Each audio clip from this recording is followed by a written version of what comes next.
kasih pemirsa, kembali lagi di Special Talk Show masih bersama saya Gusir dan juga Tengku Bustamam Usman SHIMA. Habis.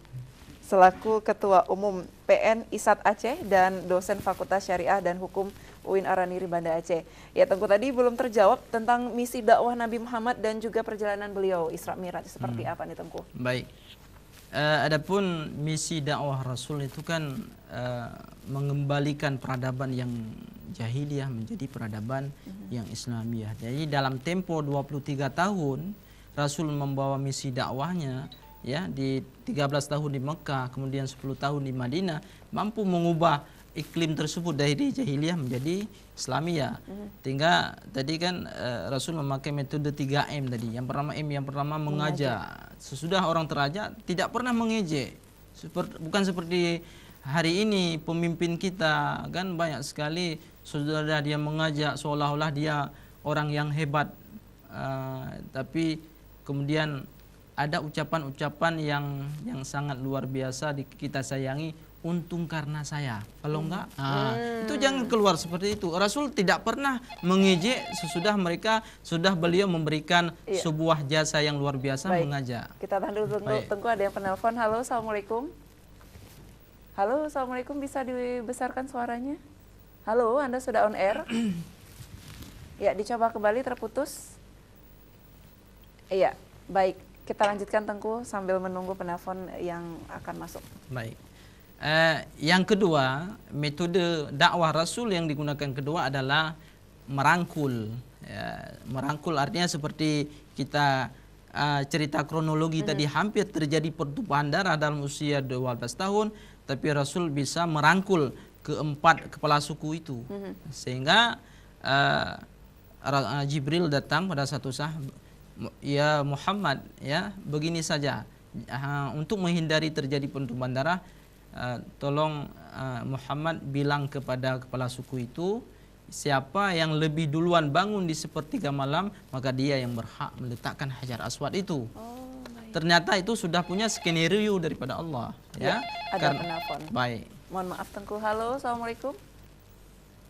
Halo. Iya, kita masih menunggu. Ada penelpon yang masuk. Silakan, waktu kita sudah tidak banyak lagi pemirsa. Untuk membahas topik pada malam hari ini luar biasa sekali dengan narasumber kita Tengku Bustamam SHIMA. Ini langka sekali nih punya waktu 1 jam dengan beliau. Kita coba kembali ya penelponnya di 082176304692. Silakan Tengku, mohon maaf. Baik. Yang kedua adalah merangkul, tapi tak pernah memukul. Artinya sesudah merangkul kepada semua elemen masyarakat, kepada tadi keempat kepala suku, tapi tidak pernah memukul, artinya tidak pernah menjatuhkan semangat mereka. Sehingga sesudah Rasul sepertiga malam itu bangun dari tidurnya, kemudian Rasul tidak ada sifat ambisinya. Kan seperti kata Jibril tadi, siapa yang lebih duluan bangun sepertiga malam, dia yang berhak mengambil Hajar Aswad dengan tangannya. Tapi Rasul tidak ambisi, tidak ada egois sama sekali. Bukan seperti kita hari ini. Ya, kita sudah ada jabatan, punya power luar biasa, kemudian kita dendam kesuman. Ya, itu artinya kita tidak tadi. Esensi Muslim itu tidak mencerminkan identitas dan jati diri seorang Muslim yang dapat dengan lisannya dan dengan perbuatannya bisa mensejahterakan orang lain. Pada satu sisi kita bangga mengaku sebagai Muslim, tapi pada satu sisi yang lain sangat-sangat disayangkan kelakuan, tabiat kita sehari-hari yang selalu menzalimi dan menyakiti orang lain. Betul, kebanyakan juga pemirsa masyarakat ataupun manusia di zaman milenial ini ya hanya label saja, di KTP saja Islam, tapi tidak melaksanakan kewajiban-kewajiban yang ditentukan ataupun yang memang harus kita lakukan ya. Tengku, ini untuk zaman sekarang sebenarnya kita coba mungkin bisa mengulik lebih dalam lagi. Adakah manusia sekarang yang memiliki akhlak seperti baginda Nabi Muhammad? Ya, baik. Memang ada sesuai dengan kurunnya. Tapi kan baginda Rasul telah memberikan sebuah crossing ya, bahwa zaman yang baik adalah zaman saya. Kemudian kurun yang baik, kurun saya, kemudian kurun para khulafah urasyidin, ya, khalifah yang keempat, kemudian para tabi'in, ulama, kemudian para imam mujtahid, para ulama muktabar sampai hari ini. Itu kurun itu akan berganti, maka keberkatan itu sesuai dengan kurun. Semakin kurun itu mendekati kepada hari kiamat, maka keberkatan itu, uswah itu semakin kecil. Kan?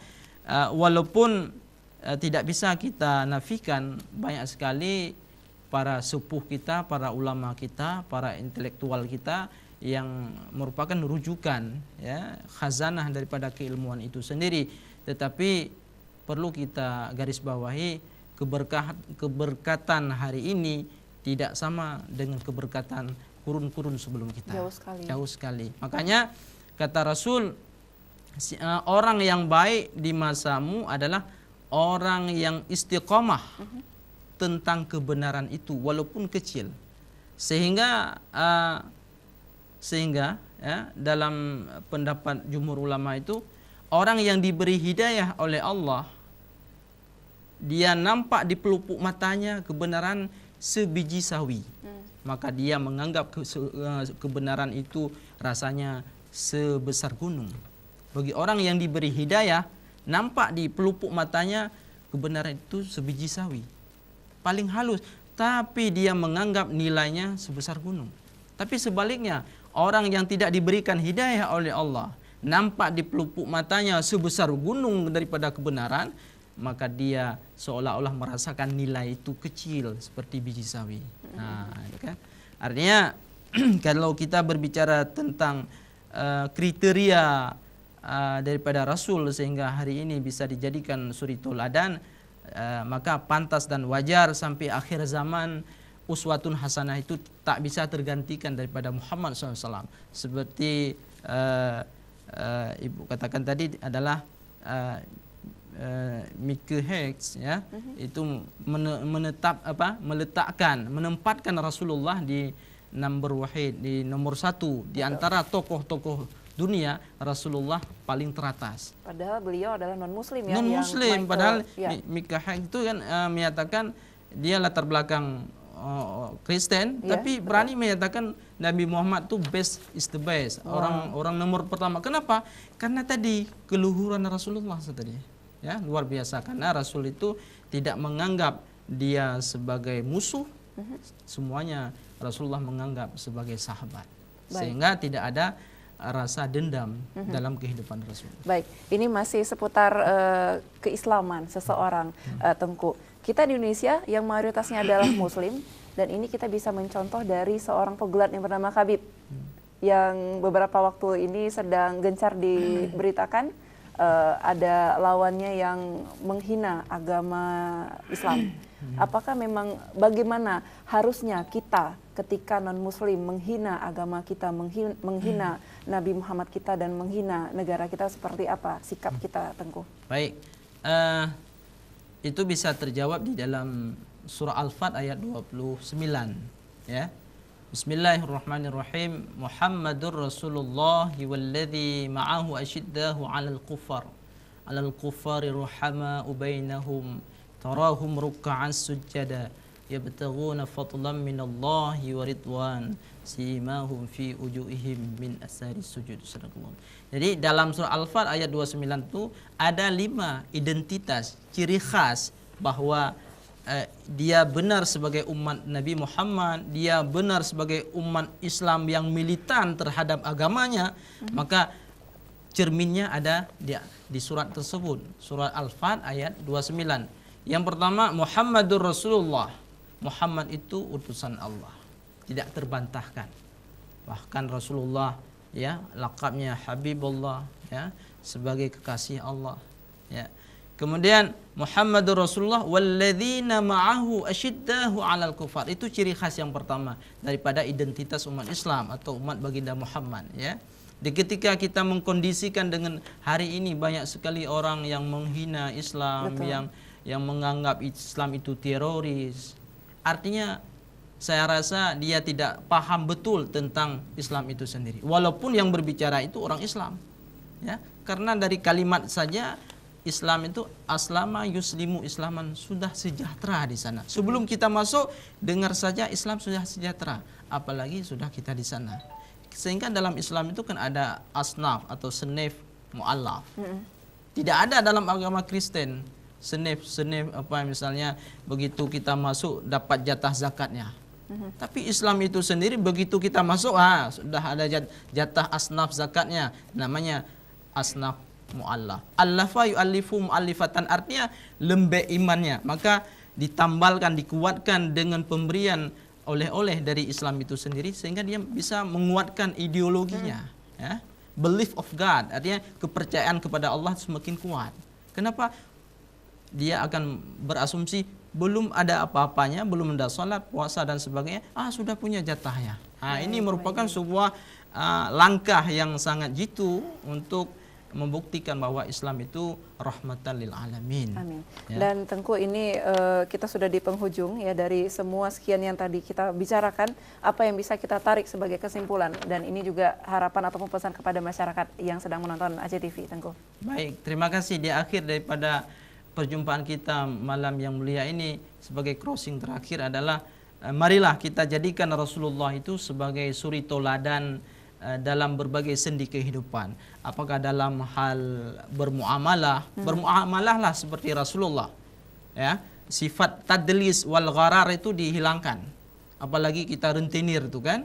Itu Rasulullah tidak mengajurkan tuh, tidak mengajarkan sana. Kemudian kalau kita uswah itu yang pertama muamalah, kemudian uswah dalam hal berbicara.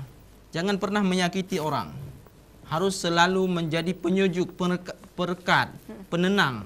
Istilahnya kita harus pandai menjadi harus bisa memposisikan diri sebagai kulkas, pendingin.